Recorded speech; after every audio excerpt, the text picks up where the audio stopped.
Eyes wide open. If you think Dogman is just a legend, keep watching. Subject identified as Entity 246. Codename, the Dogman. Classification, woodland beast. Description: the Dogman is a bipedal, werewolf-like creature standing between 7 and 8 feet tall. Its muscular frame is covered in coarse dark fur, and it has a canine-like head with piercing yellow eyes that reflect light in the darkness. Its elongated limbs end in clawed hands and feet, and its powerful jaws are filled with sharp teeth. Many who encounter the Dogman report lingering nightmares and an inexplicable pull to return to the forest, as if the beast leaves a psychological mark on its victims. As always, stay safe, stay aware, question everything, and remember, out there in those woods, something might be watching. Don't forget to subscribe, and let's take a look. People were reporting seeing, multi-foot beings in the woods, hairy. And a lot of these people are, just average, everyday people. And when something would happen, they would call the police. The police would come to investigate, but then here come the black SUV trucks and, agents, and they would take bodies. A lot of these people that would call would be tractor trailer drivers because, as a truck driver, sometimes you just hit things. Yeah.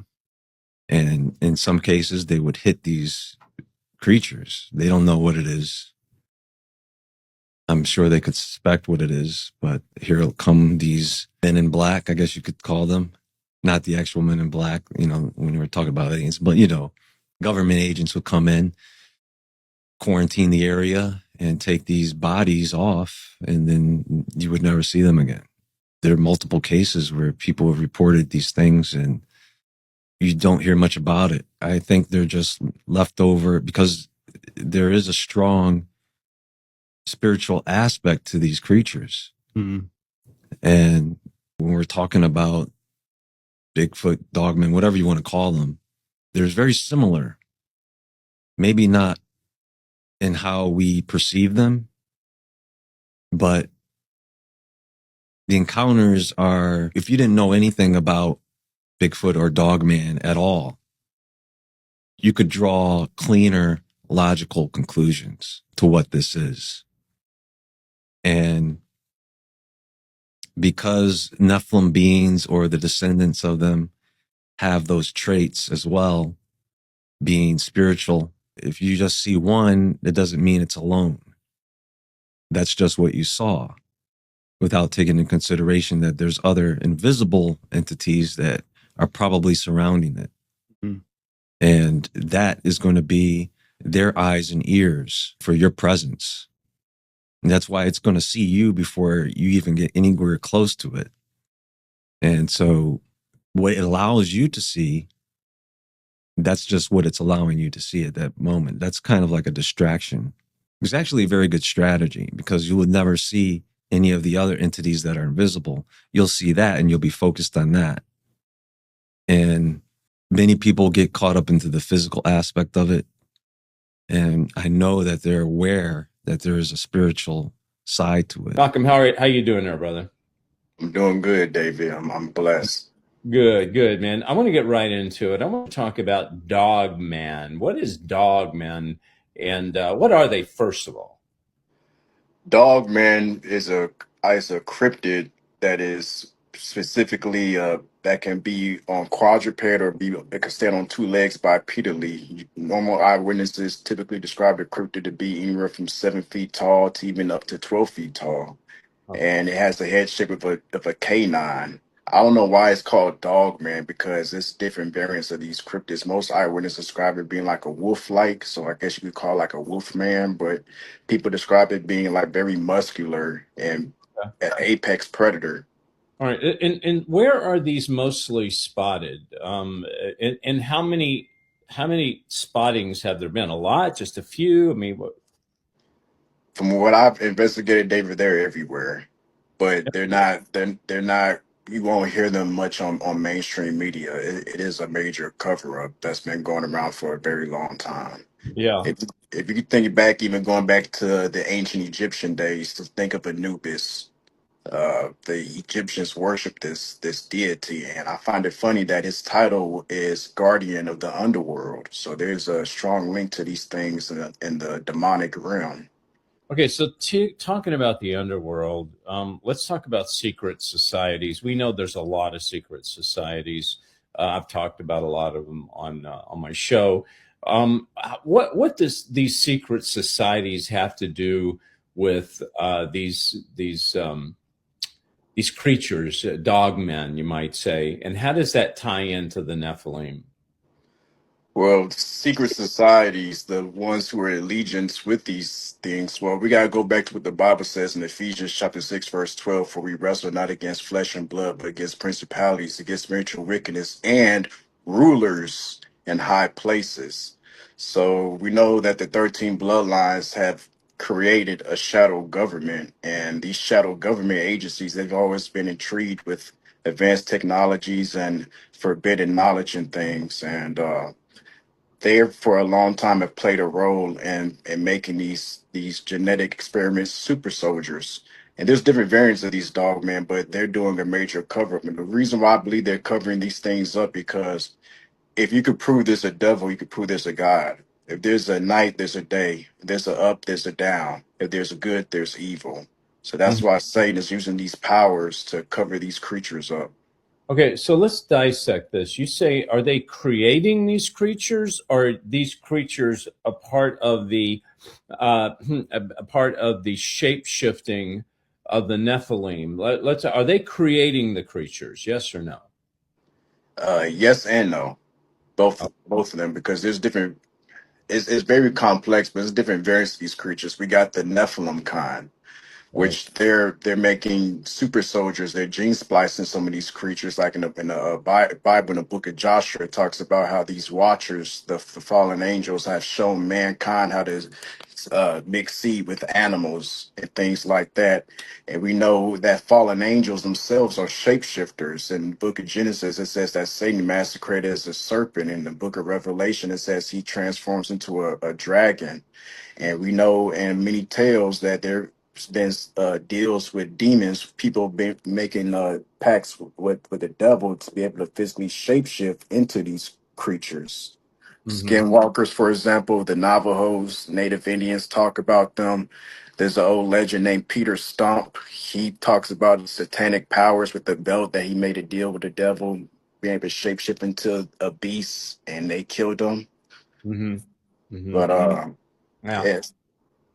Let's talk about the Nephilim. I talk a lot about the seed of the Nephilim making it through the ark. It's basically they're the spirits of the Nephilim, and most of you guys out there know, but in case you don't, the sons of God entered the daughters of men in the days of Noah.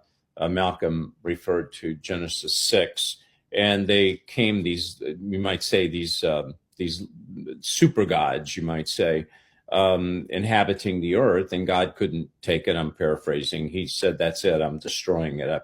I'm disgusted." In these last days, we have these Nephilim type hybrids that are on the face of the earth. Now, this is a spiritual thing. Tell me about the Nephilim type hybrids, how this fits in, you think, to the dogmen and these secret societies. So we know in the book of Genesis, chapter 6, the fallen angels had saw the daughters of women and saw that they were beautiful, and they had birthed these babies that grew up to be giants. Well, when you look at the Dead Sea Scrolls, such as the Book of Enoch and the Book of Giants, which I believe was once part of the Bible, but the Vatican's took them out of the Bible. But the Agreed. the book of Giants and the book of Enoch talks about how these fallen angels, they didn't just mix their seed with human women, they also did with animals as well too. You know, they descended on Mount Hermon, and they made an oath pact.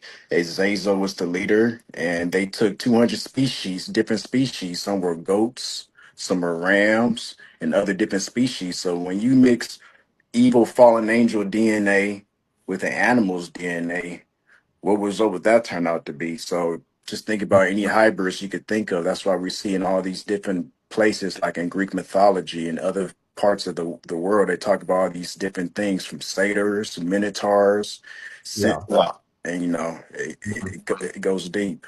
They're recreating or controlling these entities, these secret societies behind that. What do they want these entities to do? What's the agenda of these entities? What's their reason for being here? Satan is using secret societies to create the army of Satan in the last days, because the Bible says it would be just as it was in the days of Noah. And they're planning, they got these creatures all around in deep underground military bases and other secluded facility parts of the world. And one day they know there's an agenda to let these creatures out loose one day, that it's going to be even out of the secret societies and other government agencies' power. But I believe they're using these creatures. They're tracking some of these creatures as of right now, monitoring them and weaponizing these creatures for their own selfish doings and ways. But they're using these creatures in special op missions and everything. It's very, very deep and complex. The government cover-up on this, which I know there is. This isn't the government that we see, Malcolm. It's not the government you turn on, CNN, Fox News, and all that, covering that government, or or the Senate, the Congress, the House, whatever. This is a deep government. This is a deep state government that very few know anything about. Now, they have talked about these black bear attacks and these wild dog incidents, attacking people. And when it hits the news, it turns into, that was just a wild animal in the woods. This is, a tiger, a bear, or whatever. But a lot of this has been originally classified as a Dogman attack, but they reclassified it as black bear, wild dog, some other animal. Don't you think? I agree. Why would these MIB agencies be so intrigued and around these so-called black bear attacks? Yeah, exactly. Now, when they attack people, do you think maybe any of what you would call maybe the claws, the things that comes from their bodies, they somehow get into the people? Like, why would they attack people? That's my question. What's the purpose of that? It's just like the scripture says, Satan, he's out here to kill, steal, and to destroy. These things are of the devil. That's what they're going to do. I do believe they abide in some type of spiritual law. They only given a selective amount to kill under God's permission. Because I've heard in many testimonies, there's people said, well, this thing didn't attack me. It came close to me, but it didn't attack me for whatever reason. Yeah. I believe. Go ahead. I'm sorry. So they took people out that they knew might know more than they need to know. So these are very specific, targeted attacks. Why does this happen in parks a lot? Well, why in these remote wilderness areas? Seems like national parks too. You think there's a tie to that? I looked at an incomplete 1978 deep underground military map scattered across America, and a lot of these entries to these bases are connected to national parks. And I believe our deep state are releasing these creatures in those national parks. Yeah, or somehow they have control of the national parks. I believe that there are demonic portals, and absolutely. And sometimes I believe some of these places are portals. Ever heard of a cryptid called the Dogman? And I believe that if I had known about this before, would have done things a little bit easier in this situation, but I would have got through it easier. But I'll go with, my story starts as I was driving a truck in Manistee National Forest. And how long ago? It was 5 years ago, and I was bringing a load of paper from a mill up there, 43,000 pounds, and I was starting to lose air on the way back to the terminal and being stopped for the night because I was home every night and I was in a day cab. So I was home every night, and I had an air leak. I wanted to fix it before I got too far in. I didn't know what was going on. I didn't know if it was gonna get worse. So I stopped to look at it. I found the air leak by the back brake chamber, Yeah, on the trailer, and it was a cut or a line partially cut. Had things to fix it so I wouldn't have to wait on service very long. I'd just be done in a few minutes instead of waiting for hours. So I got out and I was looking around and found it, and I was having a bad feeling when I was underneath the trailer, and I was hearing a vocalization. I didn't know what exactly the sound was. It wasn't natural that I ever heard before.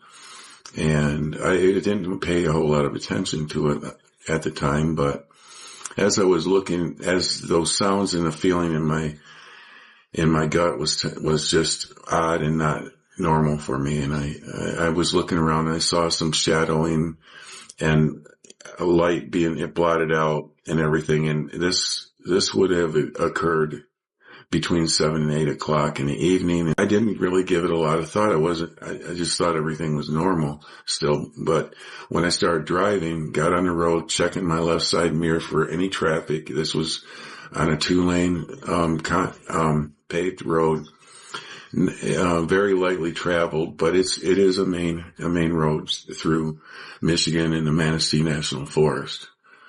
And as I started going up, I was at the bottom of a hill at a snowplow turnaround. And as I started going up the hill from a dead stop for about a mile, I was looking, as I said, I was looking at my rearview mirror on the left side, on my driver's side, and there was no traffic. I don't even think one car had passed that time I'd been there, maybe if that. And I started going up the hill, and as I looked in my right side mirror, as I was looking over there, at the same time I saw, that it was darker than it should be, and there was a wolf head the size of my window, and my windows were down, and he was trotting along next to me, and I was about 25 miles an hour at that point, and he was stooping down on two legs, looking down inside of my cab, and I'm at 9 feet. As anybody would. I've never heard of a Dogman. I didn't know what it was. The first thing that was going through my mind, time slows down. I just thought this kind of a werewolf-looking creature. I could see his shoulders, his paws were coming up, his hands. Actually, they were hands that were coming up close to my window, onto my door, scratching my windowsill and on my handle. I could hear the nails, the claws, and his, so as I was moving along at that speed, I would have a million things at the same time. Time slows down, and I thought I was in like an alternate reality or something, because a creature like this don't exist. Took place in 15, 20 seconds at the most. There was a lot going on in all of this description. I was just taking it all in as time had slowed down for me. And how did it look on its face, Joe? Tell me how it looked. Did it look good? Did it look like an animal? Did it look evil? How this creature looked was mad and determined to get to me, and he was sneering, and he wasn't making any noises vocally. At the time, I never heard anything, any vocalization or growling, but the looks he was giving me and what I was reading from his body language and his sneering at me and the intelligence in his eyes was telling me that, I'm here to get you and there's nothing you can do about it. That's kind of what popped into my head. And there was so many things that going through my mind at the same time. I thought about trying to roll up the window. There's a lot of things, but I'm like, that isn't going to help me, because it's just not. Even if I did, and I couldn't even find the little levers to pull, the power windows. Even it was like I was already shaking and just. My adrenaline was kicking in, and I was just all over the place, mentally. But I did have enough faculties to keep the truck on the road, keep it going up the hill. I didn't even really think of my gun until I got this idea in my mind what was coming across from what I thought was a werewolf that, oh, you think I can't do anything about it? Well, watch this, watch this. You think I can't? And then I had a gun strapped right here. It was a 45 Colt, and I just pulled it like this and shot twice, and he went down. Instantly went down. I was looking at him as he was sliding into the weeds, and, his head was flopping around, and his legs and his arms were stiff. I knew it was a brain shot from hunting. He didn't know what hit him. It was definitely a brain shot. And I was at almost point blank range. So I'm pretty sure I got him through the eye orbit. I wanted to make sure. So I turned around about a mile up the road, where I knew there was a turnaround that I could turn a 53-foot trailer around. And I wanted to make sure that I killed it for sure. Even though I knew, I just had to know more about what just occurred, other than, even though it was dead, I'd run it over with my truck and it would be dead. I knew it was going to damage the truck too, because it was big. And if you hit something like that, it's going to tear your truck up. But I didn't care. I just wanted to make sure it was dead and I could see for myself what really just happened there. So as I was coming back down the hill, I'm looking right where that werewolf was laying, and you can't miss it. It would have been a big black lump the size of a horse laying there. Well, it was gone now.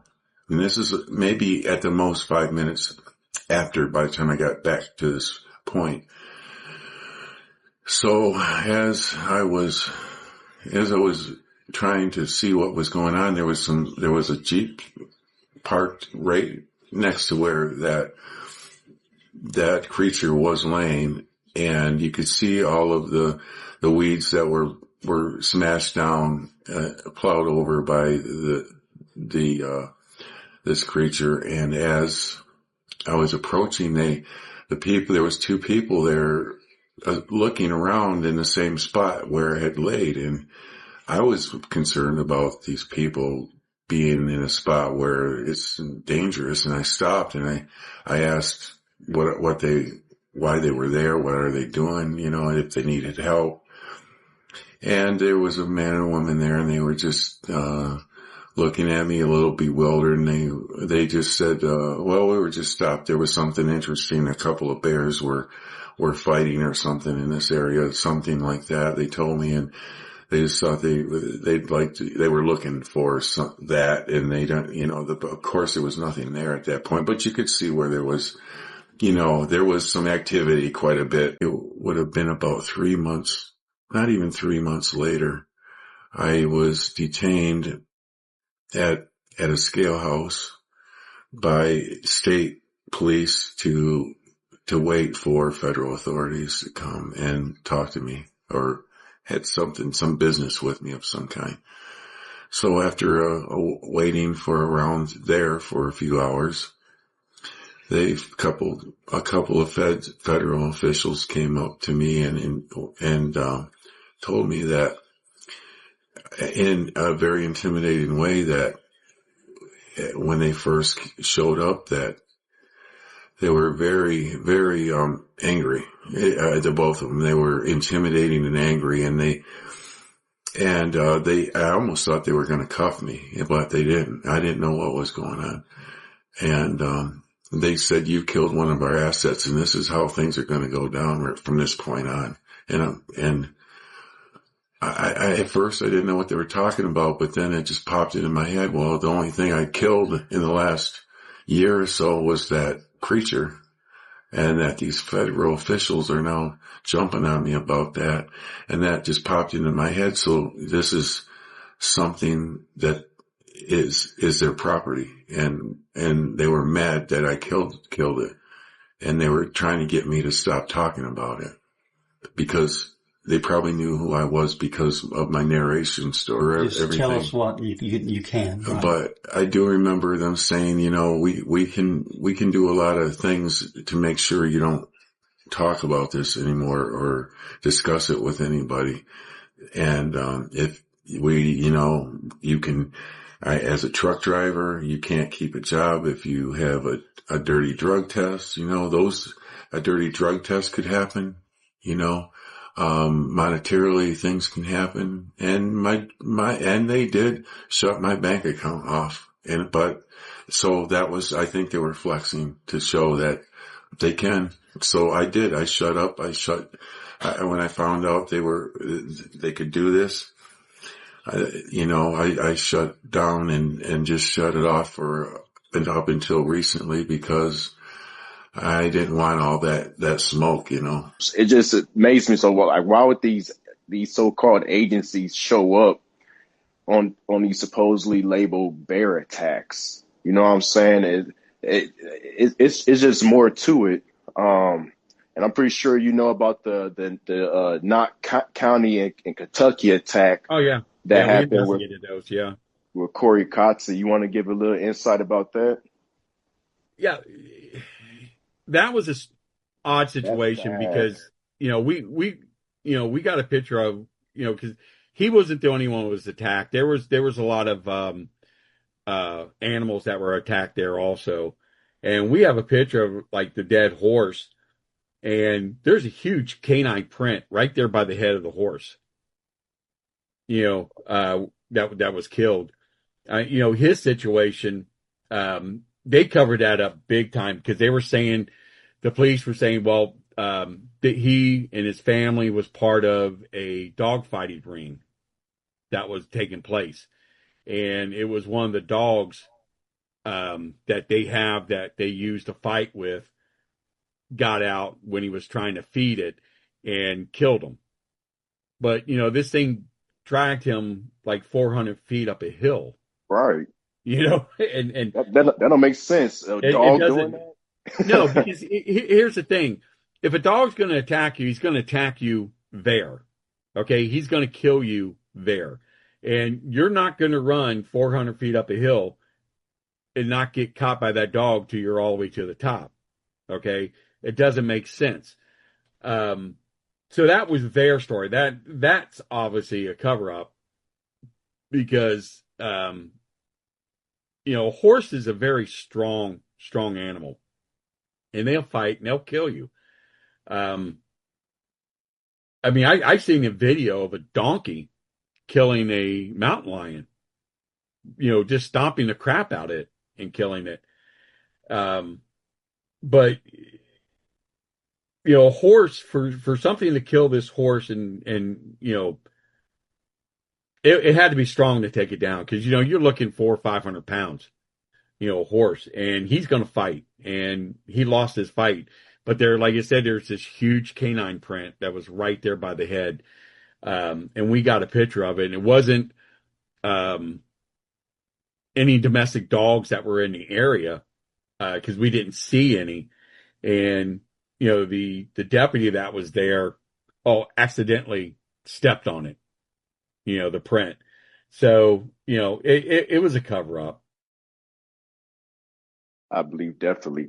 I know this is jumping into a little bit more conspiracy. No, that's fine. I'm pretty sure you research about these DUMBs, deep underground military bases, and how there's been whistleblowers that came out and testified of different lower levels of the base, how the base is at least 4 miles deep. One particular man that really caught my interest out of all the whistleblowers that came out was Thomas Edwin Costello. A former security officer that worked out there who got out in 1979. And he talked about these different bases levels. And he talked about one in particular called level 6, Nightmare Hall. And he talked about all these things that he's seen in there from different genetic hybrids of what he believed that the government have gene splicing and created. And he took some papers out of Dose, and later on he ends up going missing.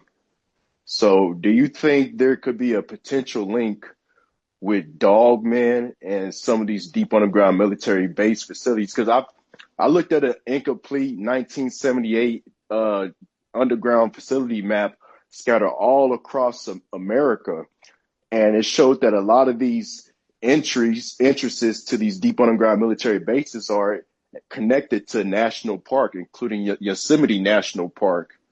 So, do you think there's a possible connection to these dogmen and deep underground military bases? Even though I know there's no evidence for this apparently, but I mean, all we have is people who've have insight of these things. What is your take on that? Well, to get back to that security guard, he also mentioned that he saw a guy in a cage. Yeah, Asking for help, and he gave him his name, and he went to look him up and found out he was missing. So they're using humans for experiments and things there. But, I can see the government, like I said, capturing a dogman, capturing a Bigfoot, and trying to weaponize it. Okay. Perfect example. Okay. Everybody's seen the movie The Exorcist. Well, the original Exorcist was a boy, not a girl. And right now, the boy's bed, the whole bedroom, his dressers, everything is in a storage facility at Andrews Air Force Base, or Scott Air Force Base. I'm sorry. And so why does the U.S. Air Force have possession of the Exorcist, bed and all this stuff, other than try to weaponize it? Okay. That's what they're trying to do with it. They're going to take that dark energy and weaponize it. And I can see them taking Dogman and Bigfoot and weaponizing that into a weapon that they can use, against our enemies or against certain people they want gone. And absolutely. That would be the perfect weapon to do it. But will innocent people get killed in the process? Probably so. I agree. Let's talk about that guy you said you had that talk with who talked about these dog soldiers who claimed he was part of this military operations. I would love to hear about that. Yeah, I spoke at a conference in Louisville, and we went to the restaurant after the conference, and I went up to the bar to get something to drink, and there was a guy there. He had tattoos. He, had a military haircut, and he looked military. And he was asking, what was going on in the hotel, and stuff. And I told him there was a conference, a paranormal conference, and he was talking about, joking about ghost hunting and stuff like that. And I was like, no, I do research on, Dogman and Bigfoot. And he goes, Dogman. And I said, yeah, and I kind of explained to him what Dogman was. And we were just sitting there talking, shooting a breeze, talking about our military history and things like that. And, he just sat there and said, look, I'm going to tell you something. You can, believe me or not. I'm, at a military base, and I'm just up here, and my job is I go and recover down UFOs, for the government. And we have a species that we were in contact with, which was a canine species. They look like wolves, but they're like human, stature and stuff, and they walk like humans, but their features are like a wolf, and they're all the same looking. And he said that they were so dangerous they had to keep them in a facility in South America, and they got out and they were creating havoc and stuff like that. And he was part of the team that had to go down and to eliminate them. Okay. So he was talking about their armor and stuff that they had, and they had special weapons they had to use. But one thing he also talked about was they had a sword that was what he described as like a pharaoh's sword. Like you had seen in the movie the Scorpion King. It's kind of odd looking sword. Kind of comes out a little bit with like a crescent moon type blade on it. And he talked about how they had this sword, but they were able to eliminate them.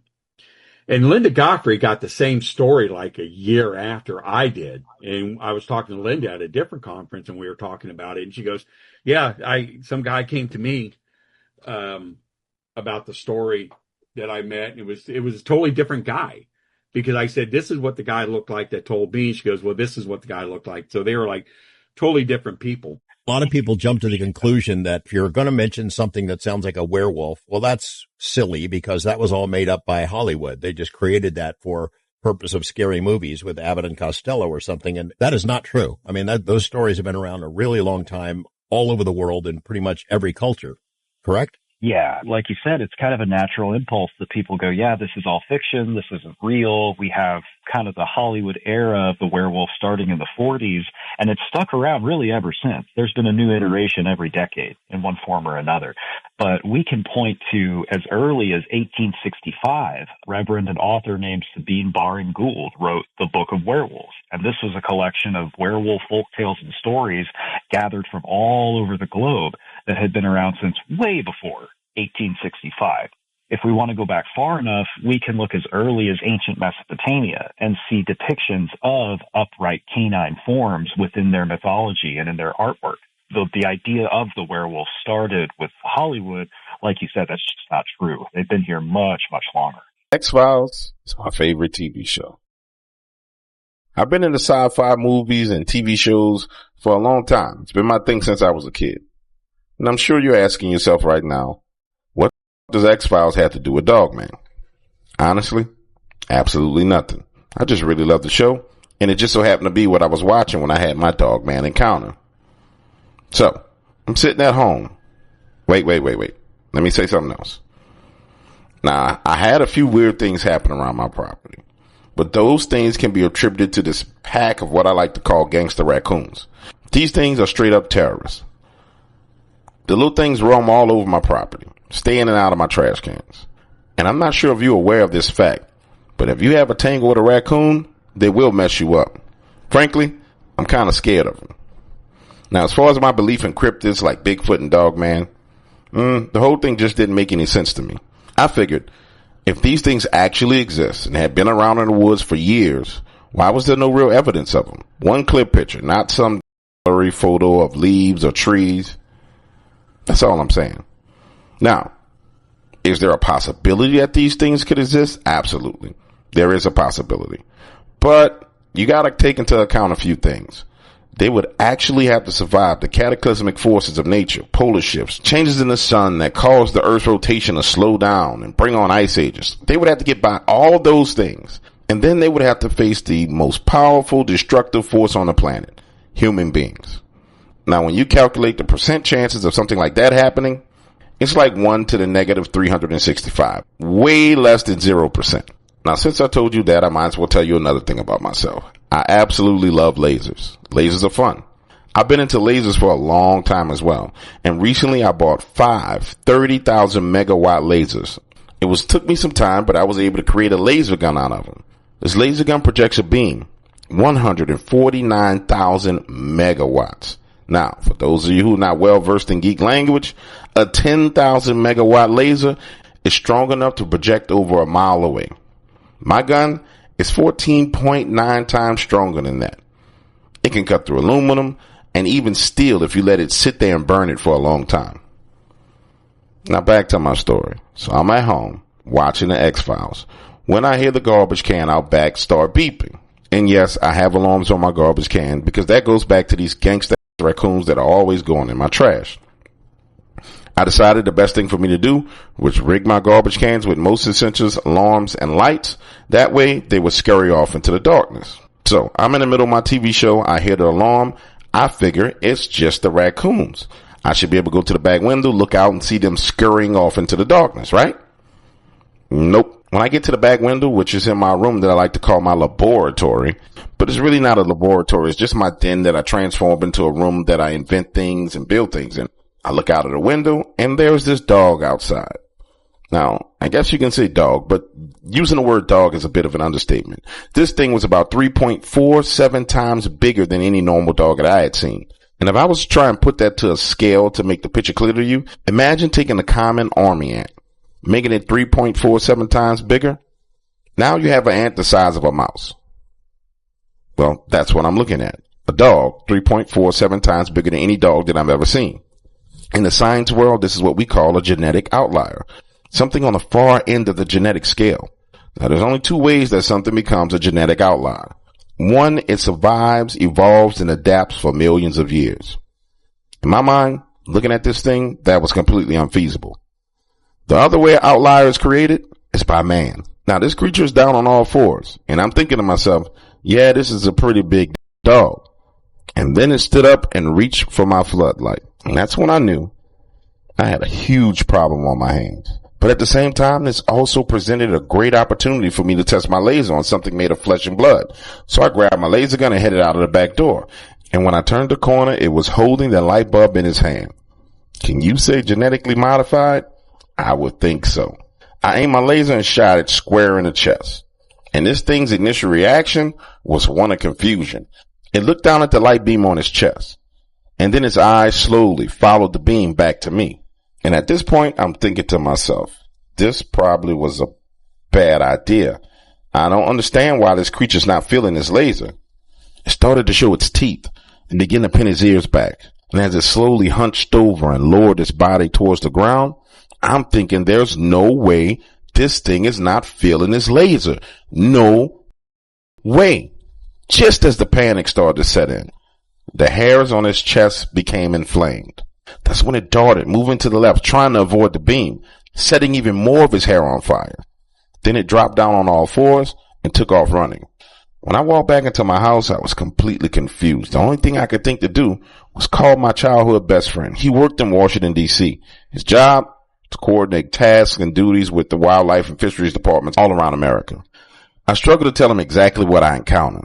But when I was through, he said he was familiar with this animal, and that this incident could have ended very, very badly for me. Let me tell you something. Since that incident, I've been absolutely fascinated with Dogman. Prior to this, I didn't believe it was possible, but it's clearly a genetic outlier. I'm leaning towards escape science project, but it's definitely real. We know from other videos, it's pretty obvious that history was reset or tampered with, right? Because from accounts of the Romans, they encountered the cynocephalus and they had trading agreements with them. The cynocephalus was supposedly a werewolf-like creature, described it as a creature with the body of a man, head of a dog. And there's multiple depictions of even Saint Christopher depicting himself as one. And people, I feel like historians are lying by saying, oh, they just did that to show how powerful they were, which is a blatant lie, right? Blatant lie and cover-up. My only question is, if humans had this repertoire with these creatures, why was it tampered with? Why was it covered up? When did we lose this repertoire with these creatures? Because obviously people are seeing large werewolf-like creatures that they're naming or deeming Dogman, right? They're seeing them. First one was sighted in 1887, which created the folklore of the Michigan werewolf. Was seen again in 2005, the Palmyra werewolves, where it attacked this guy's house. So there was multiple of them. So we know that they are breeding, and they live in the woods and they like to hunt deer. My only question is, why was history covered up? Who tampered with it? Why was it tampered with? And why were these creatures that moved to folklore, moved to being cryptids, moved to being legends, when people have actually had some type of repertoire with them? That's what's disturbing to me. And it seems like the American government spent years covering up aliens. Anytime someone will come up and say yo, I encountered these aliens, and these army bases, and they started to speak their stories, and their stories started getting too big. And they would, the American government would do what they do and unalive them. They would say the person unalived themselves. Tell you the American government did it. It feels like they would do the same thing with this Dogman thing, right? Even though there's already like historical accounts that humans have had some type of friendliness with them, right? And they are intelligent. But that's what my main questions are. Why did humans cover up history? Why did they tamper with history? And if it wasn't humans who tampered and covered up history, who did it? And why did they do it?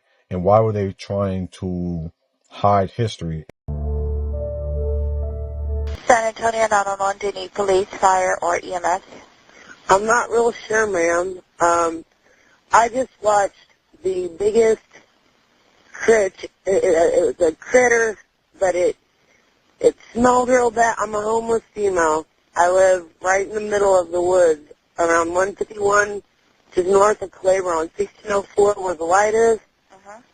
This big thing was 75 feet away from me, smells awful, devoured a whole deer carcass, and then took off and, screamed, screeched, and took off across the street. And I know you guys are going to think I'm crazy, but I'm dead serious. There was something very big, a lot bigger than me, out here. So I just thought somebody should know. I really don't know what you can do about it. How long ago did this happen? This is,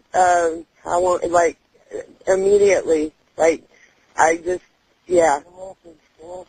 don't know if animal control, it's... Okay, again, now tell me, where was it? This is at 151 in Calabria? Okay, yeah, the light at 151, just up from Calabria on 1604 where 1604 split, and you can get off on the access road to Calabria, or you can take 151. Right. That light right there is, yes, right in there. It is a very large, hairy animal of some kind. Now, was it standing on 2 or 4? Or? Well, if I told you it was standing on 2 legs, you're going to think I'm crazy, but I'm serious. It ran off at breaking limbs and trees. And it kind of screeched, howled, and a very creepy, scary thing. Because, like I said, I live in a tent in the woods. So You live in a tent? Yes, ma'am. I'm a homeless female. I live in a tent in the woods, and I just saw this freaky, scary, very large creature devour a deer and run off across the road. So, okay. I don't know. Is there any way that we can have an officer contact you? Yeah, I guess it's this number. But I'd really prefer, animal control or somebody bigger than me. But I appreciate it. I just thought somebody should know that there's a very large animal in the vicinity. Now, the deer was walking around and... No, the deer was dead, and it got devoured. It was a carcass. Okay, and do you see signs of a dead deer, blood, or whatever? Actually, ma'am, I'm not going to go check it out right at the moment. Is that okay? That's fine. I'm waiting for daylight. I don't own anything but a machete and a hatchet, so I'm kind of creeped out. I just thought, like I said, I thought somebody should know there's a very large something big enough to eat a deer and as a predator. Are you with someone there? Yes, ma'am. Did they see it too? Yes, ma'am.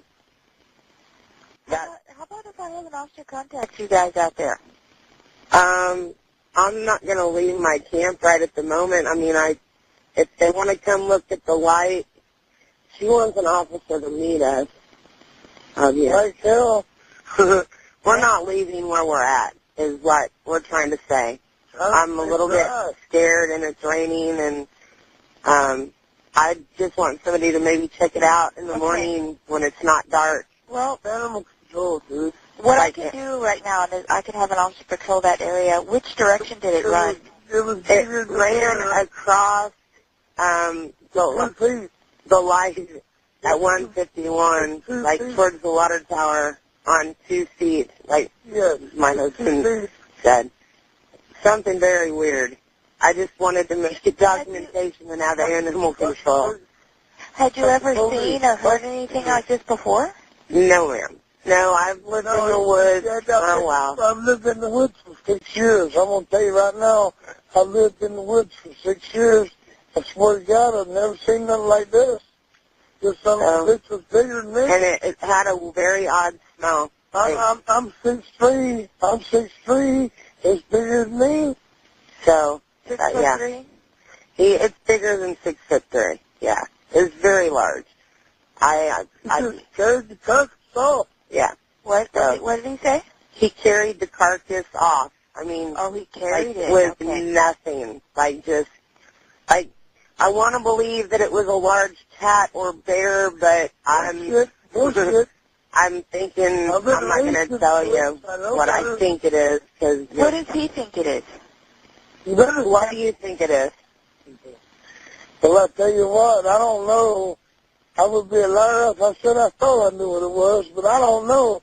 But I know it picked up that deer and walked with 2 feet. Yeah.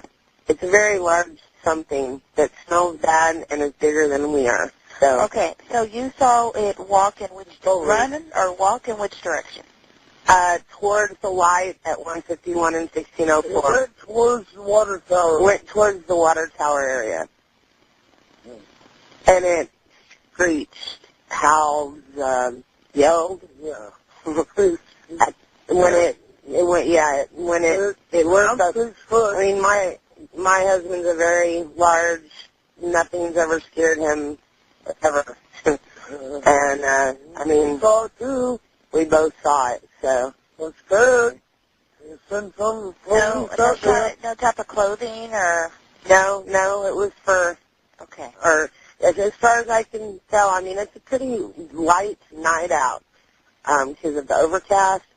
And, we doused our fire, and I have a blanket thing hung up as a tapestry, and it saw it over the top of that, and when it ran, it cracked branches. Trees. Yes, large. Like the size of a grizzly bear. Imagine that.